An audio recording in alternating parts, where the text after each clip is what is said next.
তিনি মদিনা থেকে আসবেন। কোত্থেকে? তিনি দায়িত্ব নিতে চাইবেন না, বরং পালিয়ে আসবেন মক্কায়। মানুষ তাকে জোর করে দায়িত্ব দিবে। আপনারা যারা হজ করেছেন, কাবা ঘরের এই যে তাওয়াফ তো করেছেন মাশাআল্লাহ, তাওয়াফ এবং এই যে আপনার মাকামে ইব্রাহিম, এর মাঝখানে ইমাম মাহদিকে তারা পেয়ে যাবে এবং সেখানে তার হাতে বায়াত নেওয়া হবে এবং তিনি মুসলিমদেরকে ঐক্যবদ্ধ করে এই জুলুমের এগেইনস্টে যুদ্ধ করবেন ইনশাআল্লাহ। বিশ্ব এখন অনেক কিছু দেখা বাকি আছে, হতাশ হবেন না। বিশ্বে এখন অনেক কিছু ঘটা বাকি আছে। মহামারী হয়েছে, জালজালা হবে, আল্লাহ পাকের আযাব গজবগুলো আসবে, নৈতিকতার অবক্ষয় হবে, জুলুম বাড়বে, ঘরে ঘরে ফিতনা ছড়িয়ে পড়বে। এর মধ্যেও আসহাবুল কাহফের মতো কিছু মানুষ ঈমানও ধরে রাখবে ইনশাআল্লাহ। আল্লাহ পাক যাদেরকে দিয়ে কাজ নিবেন, আল্লাহ পাক তাদেরকে তৈরি করবেন। নতুন প্রজন্ম আল্লাহ পাক নিয়ে আসবেন। কোরআনকে কেউ মিটিয়ে ফেলতে পারবে না, সুন্নতকে কেউ মিটিয়ে ফেলতে পারবে না। এটা পৃথিবীতে থাকবেই ইনশাআল্লাহ তাআলা। প্রত্যেক দেশে দেশে, জেলায়, থানায়, প্রত্যেকটা জায়গায় আল্লাহ ভীরু কিছু মানুষ থাকবে ইনশাআল্লাহ তাআলা। আল্লাহ পাক তাদের অন্তরের মধ্যে গায়েবী একটা মিল বন্ধন দিয়ে দিবে ইনশাআল্লাহ তাআলা। এভাবে চলতে থাকবে সময়। যখন ইমামুল মাহদী আসবেন, তখন বিশ্বে যুদ্ধ বিগ্রহ চলতে থাকবে, অনেক ব্যাপক যুদ্ধ চলতে থাকবে। তখন ইমামুল মাহদী মুসলিমদেরকে নিয়ে এই যে জালেম শক্তির বিরুদ্ধে যুদ্ধ করে ওই জায়গা স্বাধীন করবে ইনশাআল্লাহ তাআলা। কিন্তু তারপরেও দাজ্জালকে হত্যা করা যাবে না।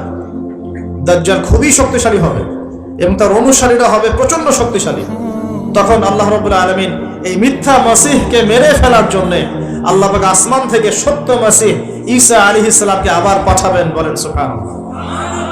আল্লাহ রাব্বুল আলামিন সূরা মাঈদার মধ্যে বলেছেন, তারা তাকে হত্যাও করে নাই, ক্রুশবিদ্ধও করে নাই, বাল রাফাআহু আল্লাহু ইলাইহি, বরং আল্লাহ পাক তাকে তার দিকে উঠিয়ে নিয়েছেন। সুবহানাল্লাহ। তিনি কোথায় আসবেন?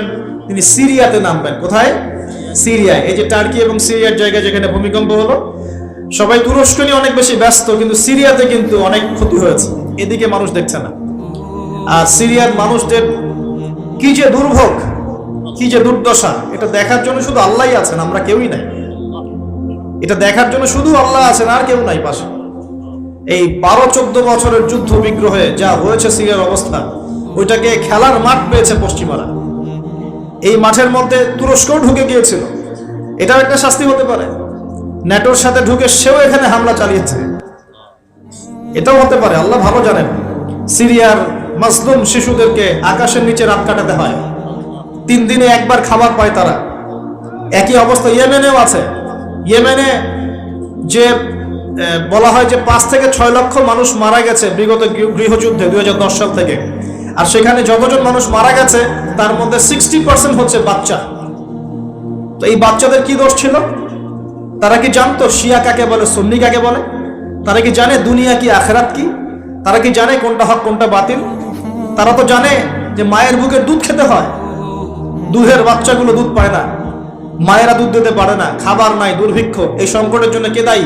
আল্লাহ না মানুষ? কে দায়ী? যাহারাল ফাসাদু ফিল বাররি ওয়াল বাহরি বিমা কাসাবাত আইদিন নাস। আল্লাহ পাক বলছেন, জলে স্থলে যে বিপর্যয়গুলো ছড়িয়ে পড়েছে, এগুলো মানুষের হাতের কামাই। কার হাতের কামাই? মানুষের হাতের কামাই। একই অবস্থা ইরাকেও ছিল, মনে আছে? সাদ্দাম হোসেনের কাছে পারমাণবিক অস্ত্র আছে বলে কত নাকি করা হলো, করে লক্ষ লক্ষ মানুষকে মেরে ফেলা হলো।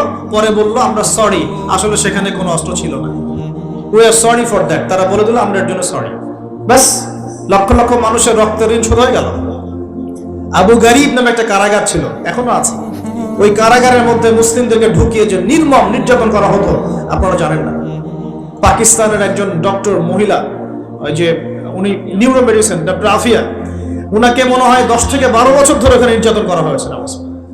আপনার বোনকে যদি একবার কেউ খারাপ নজরে তাকায়, আপনার কেমন মনে হয়? আপনার মায়ের দিকে যদি কেউ একবার খারাপ নজরে তাকায়, একটা খারাপ মন্তব্য করে, আপনার কি মনে হয়? আপনার স্ত্রীকে যদি কেউ একটু গায়ে টাচ করে চলে যায়, শ্লীলতাহানি করে, টিস করে, আপনার কি মনে হবে? এরকম লক্ষ লক্ষ বোনদেরকে আমাদেরকে এরকম ধর্ষণ করা হয়েছে দিনের পর দিন। গ্যাং রেপ বলে, গ্যাং রেপ মানে একসাথে 10 জন 12 জন মিলে আমাদের বোনদেরকে ধর্ষণ করেছে। মুসলিমরা তো বললাম না, মুসলিমরা পড়ে আছে ওঠেন বসেন নিয়ে, মজা ট্রল এগুলো নিয়ে। সারা বিশ্বে যা হচ্ছে মুসলিমদের সাথে, যদি আমরা সত্যি জানতাম, শান্তিতে ঘুমাতেই পারতাম না, আমাদের ঘুম উড়ে যেত চোখ থেকে। বেশি বললেও সমস্যা, বেশি করলেও সমস্যা, কাকেই বলবো, কে বা বুঝবে। দেখা যায় এমন অনেক সময় হয়েছে, অনেক ভালো ভালো নেতা সমাজে এসেছে, আসার পরে জনগণকে বুঝিয়েছে, জনগণ বলছে ঠিক আমরা তোমার সাথে আছি। যেই সেই নেতার উপর কোনো বিপদ এসেছে, জনগণ নাই, কাকে নিয়ে কি করবে না, কার সামনেই বা কি বলবো। আমাদের প্রত্যেকটা জেলা বলেন, থানা বলেন, দেশ বলেন, আনাচে কানাচে নিবেদিত প্রাণ মুসলিম ভাই তৈরি করতে হবে, যারা কাজের মানুষ, ঝোঁকে চলে না, আবেগে চলে না, ইস্যু পাগল না, আবেগে চলে না, কাজের অ্যাক্টিভ কিছু মানুষ দরকার, যারা শিক্ষিত, এডুকেটেড, যারা পরিস্থিতি বোঝে, যারা হিকমা বোঝে, যারা নিবেদিত প্রাণ, যারা অর্থ কোরবানি করার মানসিকতা রাখে, শিক্ষা প্রতিষ্ঠান গড়ে তোলে, সোশ্যাল ওয়ার্ক করে, একটা জনসংযোগ যারা গঠন করতে পারে, এমন কিছু মানুষ আর নেতা আল্লাহ আমাদেরকে দান করুন বলে আমি। এভাবে একদিনের মাহফিল বলেন আর ওই ইস্যু পাগল কোন ইস্যু নিয়ে লাফালাফি করে উম্মার বিজয় হবে না। আমাদের সবাইকে যার যার জায়গা থেকে কনস্ট্রাকটিভ কাজ করতে হবে, সবাইকে এফোর্ট দিতে হবে। শুধু একজন দায়ীর দায়িত্ব না, একজন আলেমের দায়িত্ব না, আপনারও দায়িত্ব আছে। তো আপনার দায়িত্বটা আপনি ঠিক মতো পালন করেন না কেন? নামাজ আপনার দায়িত্ব, কোরআন তেলাওয়াত করা শেখা আপনার দায়িত্ব, দিনের জ্ঞান শেখা আপনার দায়িত্ব, জ্ঞান প্রচার করা আপনার দায়িত্ব, আদর্শ পরিবারটা গড়া আপনার দায়িত্ব, হালাল খাওয়া আপনার দায়িত্ব, উম্মাকে নিয়ে ফিকির করা তো আপনার দায়িত্ব। উম্মা কি শুধু আমার, আপনার নয়? উম্মা কি শুধু আলেমদের, আপনাদের নয়? তাহলে আমরা কি সবাই শুধু কয়েকজন মানুষের ঘাড়ে দায়িত্ব চাপিয়ে দিয়ে চলে যাব? এই সমস্যা হচ্ছে আমাদের সমাজে। বিশ্বাস করেন, যদি সবাই একসাথে ঐক্যবদ্ধভাবে ঈমান ধরে রাখতে পারতাম, কোনোদিনও কোনো জালেমের সামনে আমাদেরকে মাথা নত করতে হতো। আমাদের মধ্যে ঐক্য নাই। তো বাস্তবতা হচ্ছে এটা, আমাদের মধ্যে কোনো ঐক্য নাই। যেটা আছে সেটা প্রয়োজনের তুলনায় নিতান্তই অল্প। এক ভাইকে মারলে আরেক ভাই মিষ্টি বিতরণ করে, একজনের উপর জুলুম আসলে আরেকজন খুশি হয়, মিলাদ দেয়। একজনকে সামান্য একটা ইস্যু থাকার না থাক, ইস্যু থাকলে তো কথাই নাই, না থাকলেও জোর করে টেনে বের করবে, করার পরে সারা দেশে একদম মান সম্মান হানি না করলে ঘুম হয় না। এই হলো অবস্থা আমাদের। তো এরা কি মনে করছে যে বিপদ আপদ শুধু এক শ্রেণীর মানুষের উপরেই আসবে? জি না। যখন আল্লাহ পাকের আযাব আসে, দেখলেন না, আল্লাহর যখন আযাব আসে তখন ভালো খারাপ কাউকে আল্লাহ পাক ছাড়বেন না, সবগুলোকে ধ্বংস করবেন ইনশাআল্লাহ। আল্লাহ পাক সূরা কোরআনেও বলেছেন, ওয়াত্তাকু ফিতনাতান লা তুসিবান্নাল্লাযীনা যালামু মিনকুম খাসসা, তোমরা সেই ফিতনাকে ভয় করো, আল্লাহর সেই পরীক্ষাকে ভয় করো যা শুধু জালেমদের উপর খাস করে আসবে না, সবার উপরে আসবে। যদি আসমানি গজব, জমিনের বালা আসে, শুধুমাত্র খারাপ ব্যক্তিদেরকে দেখে আসবে না, বরং সবার উপরেই চলে আসবে। আল্লাহ পাক আমাদেরকে বোঝার তৌফিক দান করুন। নবী সাল্লাল্লাহু আলাইহি ওয়াসাল্লাম একদিন ঘুম থেকে উঠে বলছেন, লা ইলাহা ইল্লাল্লাহ, লা ইলাহা ইল্লাল্লাহ, ওয়াইলুল লিল আরাব মিন শাররি ক্বাদ ইখতারাব। তখন যায়েনাব বিনতে জাহাশ রাদিয়াল্লাহু আনহা বলছেন, ইয়া রাসূলুল্লাহ, আনুহলিকু ওয়া ফিনা সালিহুন, আমাদের মধ্যে সৎ মানুষ থাকা সত্ত্বেও কি আমরা ধ্বংস হয়ে যাব? তখন নবীজি বলছেন, নাম, অবশ্যই ধ্বংস হবে। ইযা কাসরাতুল খাবাস, যখন অশ্লীলতা ছড়িয়ে পড়বে তখন আলেম জালেম সব ধ্বংস হয়ে যাবে। আল্লাহ পাক আমাদের সবাইকে হেফাজত করুন বলি আমিন। সামাজিক প্রতিরোধ করে তোলেন, অন্যায়ের বিরুদ্ধে প্রতিবাদ করা শিখেন, সৎ কাজে আদেশ করেন, অন্যায় কাজে নিষেধ করেন, নিজের ব্যক্তিত্ব বজায় রাখেন, ইসলামকে হাসি ঠাট্টার পাত্র বানাবেন না, যার যার দায়িত্ব তার তার জায়গা থেকে পালন করেন।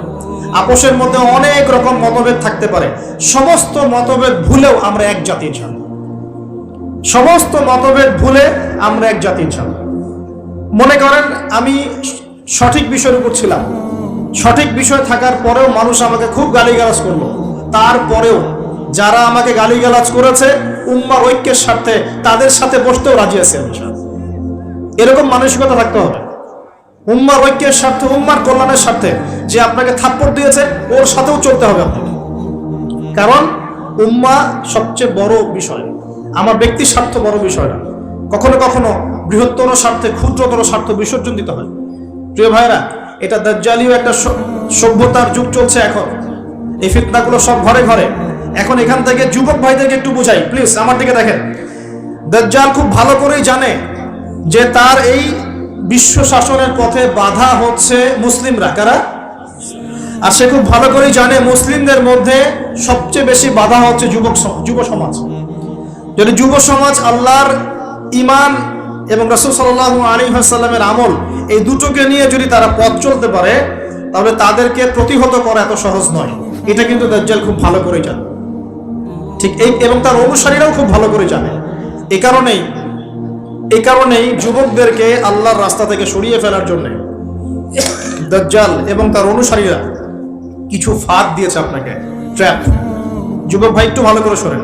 প্রথম ট্র্যাপটা আপনাকে দিয়েছে, আপনাকে দুনিয়াতে আসার যে জীবনের লক্ষ্য উদ্দেশ্য, আল্লাহর ইবাদত করা, আল্লাহর দ্বীন প্রতিষ্ঠা করা, জান্নাতে যাওয়া, এখান থেকে সরিয়ে দিয়ে দুনিয়ার প্রতি মহব্বত দিয়ে দিয়েছে আপনার ভিতর, দুনিয়া আসক্তি আপনার মধ্যে দিয়ে দিয়েছে।